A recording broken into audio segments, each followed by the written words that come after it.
Hey everybody, welcome back to Champ and Sons and our Let's Play Planet Zoo series. It has been a good long while since we have been back in the zoo. I did have a different episode recorded with a African buffalo habitat that kind of connected around the elephants and giraffes from the previous episode. However, that just... I guess I accidentally deleted it at some point and didn't realize it till it was too late. Since I'd already deleted all the other footage, couldn't get that one back.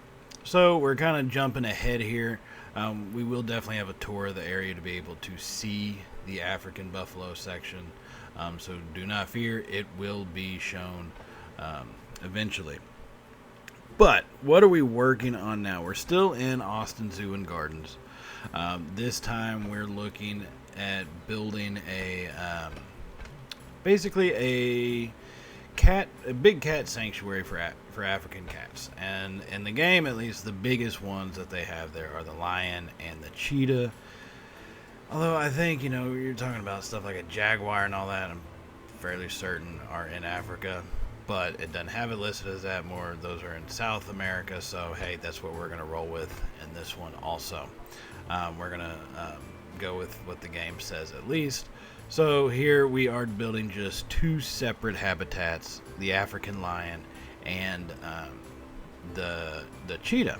Now in these, part of the whole setting for the zoo is being a former college campus, and so I would imagine in this sense what we'd have right here would really be more of a old library that is basically repurposed for this. It's not the biggest structure in the world. It is an older style basic brick building that that was its sole and only purpose. And here now we've gutted it, left the outside remains of it, but we have gutted it and repurposed it to hold indoor, partly indoor, just the habitats. There is going to be an outdoor viewing section where we're going to put in some of the speaking sections to it. We're also going to add in the stands for the people to sit and basically all the learning areas. So we're going to really have a lot of educational areas here as well. The inside is going to be fairly basic, right? So we have more or less gutted the actual inside, and this is kind of the remaining structure of it all right here that we're putting together to lead us into this cat habitats where we do keep them separated, where they're not able to actually see each other for the most part, especially on the indoor sections. I don't know if that would actually cause problems. I can only assume it would, but not 100% certain on that, right? So I still don't want to risk it. In the real world, would you have them be able to stare at each other? I don't think so. But so that's kind of how we had it. And here you see us kind of outlining where it's going to be with the path work. Those empty sections are going to be basically for some planters. It is Austin Zoo and Gardens, so expect to have some planting going on, which we will hit up here in a little while. And you'll see some of that. I don't go all that crazy with the planting because in reality, for a cheaper, lower budget kind of zoo, you're not going to get all that much planting going on, right? So that's kind of why you see these smaller areas. Now there is going to be some changes to the habitat versus what's being made right now, and I'll go ahead and kind of explain that a little bit. So what we have working, you see where the water line comes up. In reality, lions can get in the water. I mean, they're not just, oh, let's go swimming. They don't love swimming as far as I know. But they do have the capability to swim. Let's face it. I mean, yeah, just because they're cats and they definitely don't like water doesn't mean they don't know how to swim. So we will be making some form of changes to the water level, because in an ideal world, what we're going to have is kind of a cement drop-off, a little barrier. So it gives that open field look to where you can actually look out across it and see them right there. You can't just have them playing grass, because in reality, they can leap. Lions have got some serious ups going, so you can't just have it to where they can jump up on you. And so we do keep the water, but we will change the water level a little bit later on. That's going to happen. You'll kind of see how Actually, you might not actually see that now that I think about it. Ooh. Well, either way, we changed the water level a little. It's just lower down. There's no major drastic changes that happen. I promise you that. But we do lower it down. And like I said, part of our habitats that we really want people to get is to see them with a lot of space to work around. That's why a majority of the space in the zoo is taken up by a lot larger habitats. These animals, you want them to be a little bit happier, have space to move. And you know, that's kind of, like I say, the biggest thing is get them to have that roaming. That's going to take up a majority of the space in the zoo. Pathwork will be there. We're obviously going to have shops and everything and some other buildings. But primarily it's just, man, let them be able to move around kind of freely so you can actually see what they're like when they are up and about. And they have space to play. They have space to just lay down and relax. That's, you know, one of the biggest things about what we've done here with our zoo habitats is to give these animals plenty of space and the viewpoints that you get as a peep going to the zoo and seeing this happen and seeing these animals. You're looking at them from eye level. You're not standing up with, you know, a big glass barrier or something like that, or chain link fence between you. You're actually looking at them just out in the open to where you're also in the open. Trust me, they can see you too. You know what I mean? But that's kind of the idea behind a lot of our habitats. So that's what I really wanted to work with on these, is to keep those open viewpoints going. And that's why you kind of see right now, here's that little cement barrier we are laying down that I had mentioned to y'all before. And so we're just putting that along the pathwork to kind of shut it off so you don't see too much of that jagged land basically right there. So we've got this section going. We're going to kind of drop that down a little bit to make that little cement wall, which hopefully in reality would kind of prevent them from escaping, especially once we lower that water level that I've mentioned way too many times at this point. Here's one of our open little, you know, viewing fences. It's nothing too intricate. It's basic, your wood pillars with some of the chain link fencing in it. I try to put, you know, something that can be used for, you know, like an extra little, you know, kind of barrier right there. I just wasn't really liking how that turned out. I was going to fill that up with some mulch and some plant work, but I decided to go against that. I think if we were to make that part of the cement structure, I think that would work a lot better, but as part of the fence, not so much. And you can see us actually you see me trying to work that out right there. I give up on that pretty quickly though. So here we are, just edging out our lion habitat at first. We will get to the cheetah habitat next. But definitely comment down below what you think of them. Any type of changes you would like to see, any comments that you have, suggestions you make, just let me know down in the comments. We can always look to add in any suggestions that y'all do have into future episodes and get those highlighted for y'all as well. So I am going to go ahead and kind of drop off here for a little bit while the speed run goes through. As we finish up the lions, get to the cheetahs, and then I will join y'all a little bit later. And definitely hold tight till the end, because we do have some nice little shots of the habitat, as well as some nice little shots of the cheetahs and the lions also. So I will check back in with y'all here in just a wee bit.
And I am back as we are here putting up some of the educational signs for the cheetah. Some of these screens I'm still working on playing around with. I might start taking some additional videos and uploading those into them. I just haven't really gotten to that stage yet. It has, like I said, been a while since we've been in the game. Some updates have happened, so I haven't had that big of a chance to toy around with it. So we will definitely take a look at that in the future. But right now, I really just kind of wanted to get the information out there and get the boards up and functional. So here we are, just kind of finishing off the indoor section and the roof part. You see how it is kind of similar for both sides.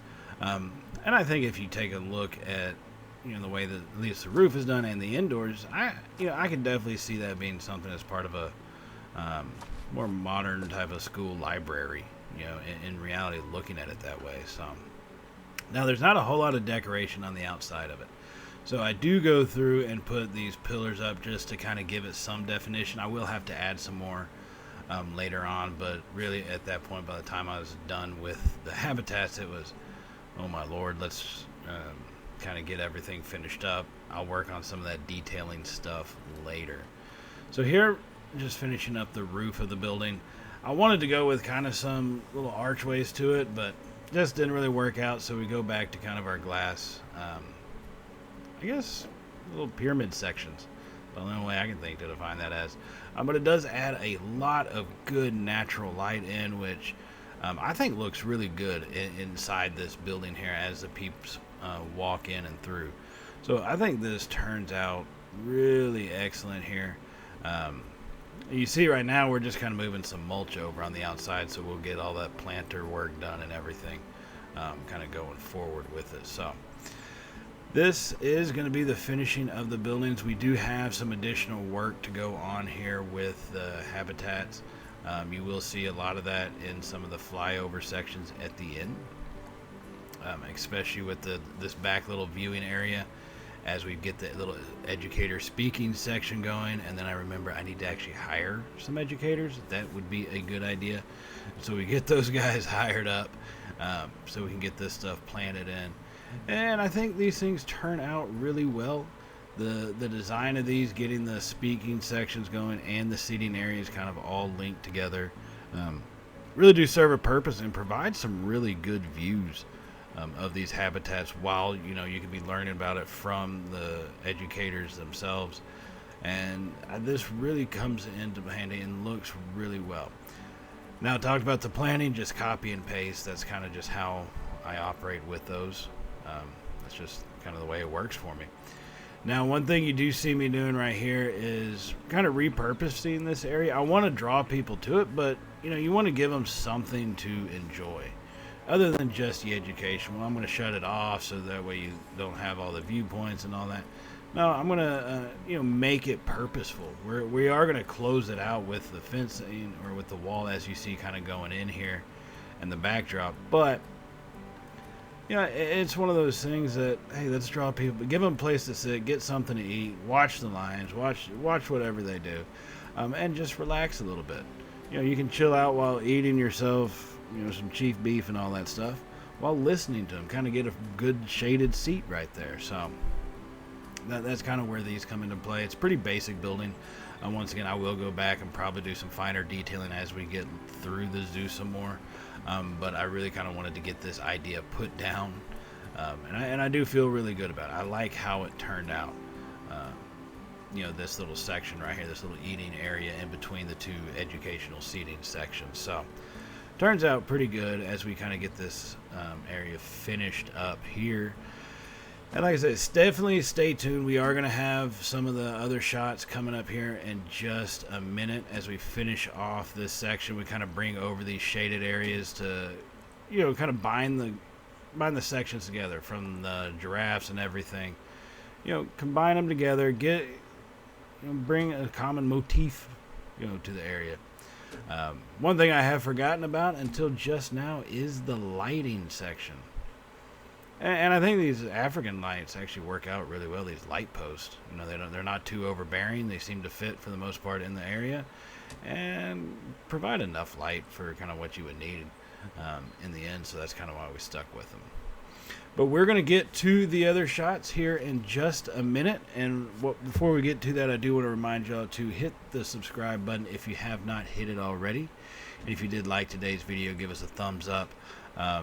And hit that little bell notification icon for all Champ & Sons content, whether it be Planet Zoo or sports gaming or Planet Coaster, that we will eventually be doing another series of as well.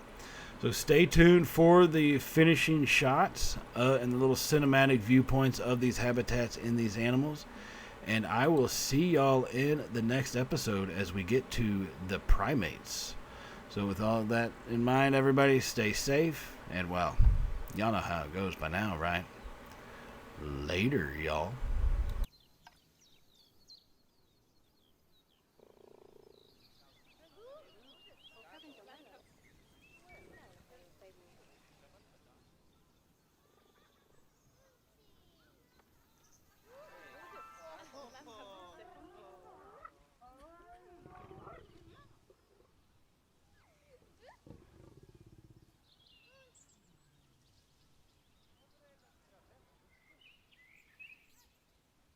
Dokiton, Melu, Redogella.